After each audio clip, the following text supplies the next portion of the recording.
Hello! Today I will be demonstrating how I made the clay model for Sylveon. So let's get started. So this clay is the Bake and Bend clay from Sculpey. I got it from Curry's one day when I saw it. It was for maybe $15 around there. And once it hardens after baking, you can move some of the longer parts of this clay. And I've pre-mixed the colors together to make the 4 colors that you see on my workstation. This clay is quite nice. It doesn't feel the same as normal clay from Sculpey though. It seems more soft, I would say. So you can tell it retains shape, but however, it bends more easily even when it's unbaked. And after it's baked, it has this rubber-like texture, and I actually tried one of the scrap pieces as rubber to erase something, and it actually worked. So first of all, the white, this is the white that comes with it. It's kind of an off-white, so perfect for the skin color.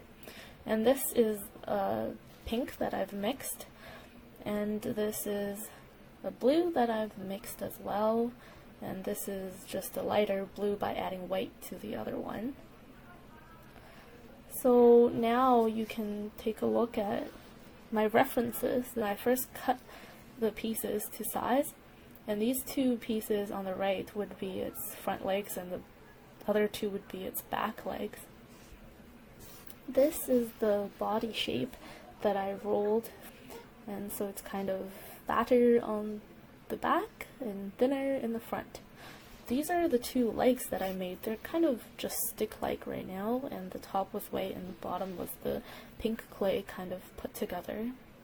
Afterwards, I stuck the 2 legs, front legs, onto the body, and later on I would smooth it out. And these are the rear 2 legs.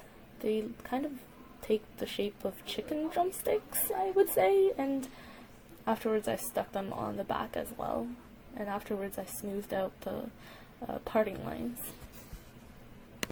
Now this is the end product. I realized the rear legs were slightly too short, so I added a little bit of more material on top, and I bent it to shape, and it looks pretty good.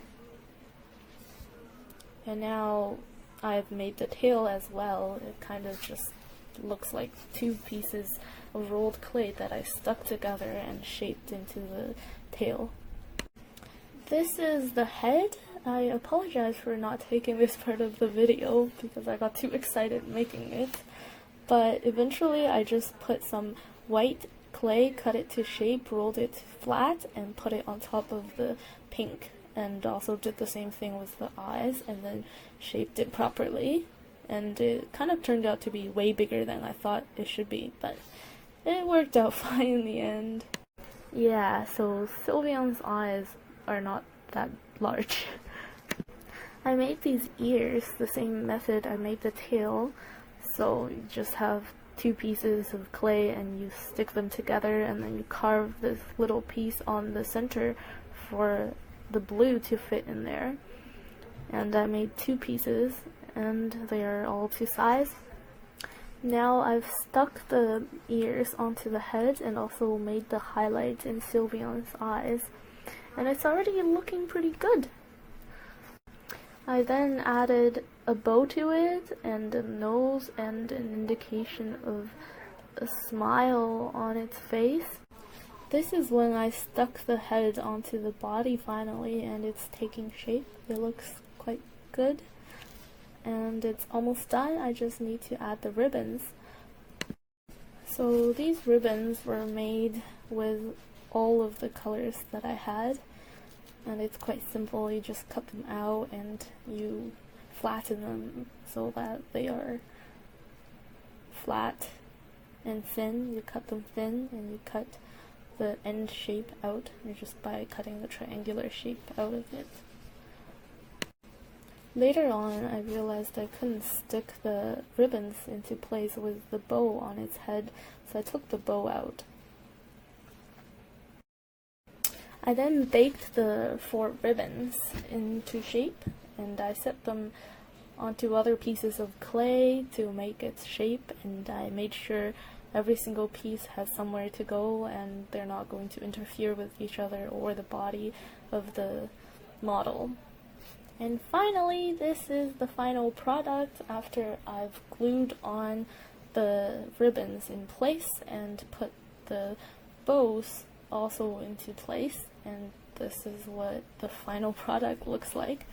It still requires some refining if I wanted to, but the day was ending and the night was ending. I had to go to sleep and go to work the second day, so I decided to bake it.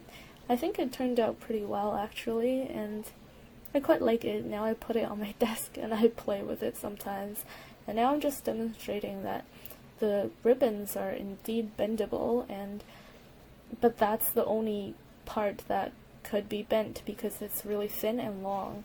So if you're making anything that's stubby or short, even if you use this bendable clay, it won't have that much give. And that's it! Thank you for watching!